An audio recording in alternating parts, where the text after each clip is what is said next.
السلام عليكم ورحمة الله، متابعين قناتي حدوتة بيتي، أهلا بيكم. طبعا بقالنا 48 ساعة كده في أخبار جديدة من وزارة التربية والتعليم، والحمد لله لقي استحسان ما بين أولياء الأمور والطلاب على حد سواء. أهمها طبعا بالنسبة لطلاب التجريبي ان الكتب هتبقى موجودة في المدارس الرسمية والمتميزة. واللي مش فاهم او اللي داخل لأول مرة تجريبي، خلينا نوضح الخبر ان الاطفال في المدارس التجريبي ما كانوش بيستلموا الكتب الحقيقة، وكنا بنضطر ان نشتري الكتب المدرسية من المكتبات الخارجية. طبعا ده كان بيبقى عبء على ولي الأمر، لأنه بيدفع مصاريف المدرسة طبعا طبيعي، لكن مش بيستلم كتب زي المدارس الحكومية أو العربي، فبيضطر يشتريها بمبلغ إضافي من المكتبات. طبعا ده بيعرضه لأن السعر مختلف في كل مكتبة، وأن عدد الكتب بيبقى قليل فمش متوفر. ممكن يستلم الكتب وتبقى ناقصة كتاب، ممكن النسخة نفسها اللي بيستلمها بتبقى مطابع رديئة، لكن هو مضطر، مفيش بديل تاني. فالحمد لله ان هما بيقولوا من بداية العام الدراسي 2025-2026 هيتوفر الكتب الدراسية.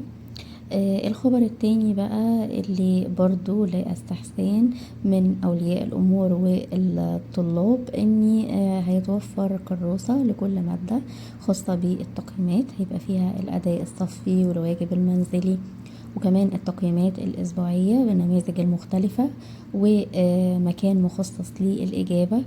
طبعا احنا عانينا كلنا السنة اللي فاتت، سواء كنا ولادنا بيكتبوا الأداء الصفي والتقييم الأسبوعي بإيديهم، والولاد تعبوا جدا. يعني المفروض ان لو في الامتحان تبقى الأسئلة موجودة ومجرد الطالب يحل، لكن ان هو يبقى عليه عبء الكتابة، والولاد برضو في بينهم فروق، في مبيعرفش ينقل كويس في السن صغير، وفي مش سريع في النقل، فده كان بيوترهم جدا.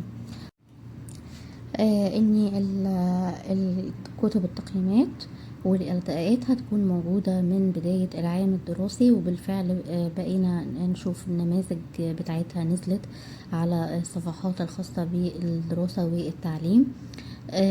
فده طبعا هيوفر كتير. مدارس كانت بتخلي الولاد تطبع، ومدارس كانت بتشرط ان الطفل هو اللي يكتب بإيده، وكمان اوقات الامهات كانت بتتدخل عشان تلحق الموقف. فالحمد لله الاداء كده هيبقى موجود ونازل معانا من اول السنة، ومرجع كمان، لاني كان فعلا مثلا لو حاجة ضاعت مننا او ورقة ضاعت مش بنعرف نرجع تاني للإجابات بسهولة. فده هيبقى يعني مرجع كده ان شاء الله للولاد، ان هما يطلعوا على الأسئلة. واعتقد كمان ان الامتحان كده مش هيخرج من كتاب الوزارة والتقييمات لسببين. اولا السنة دي شاركت طبعا سلاح التلميذ، ودي دار نشر كبيرة كلنا في مصر عارفينها وتربينا على الكتب بتاعتها. هي اللي وضع المنهج او مشاركة في وضع المنهج، والحقيقة معدلة في شكل الكتاب المدرسي والأسئلة.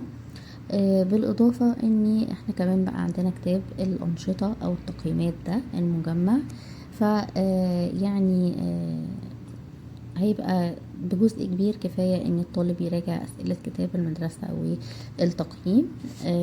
وان شاء الله يبقى عام دراسي سهل على ولادنا، وربنا يبارك فيهم يا رب. وزي ما بقول كده بإذن الله تبقى سنة سعيدة، وإن شاء الله انتظروا كل جديد على القناة.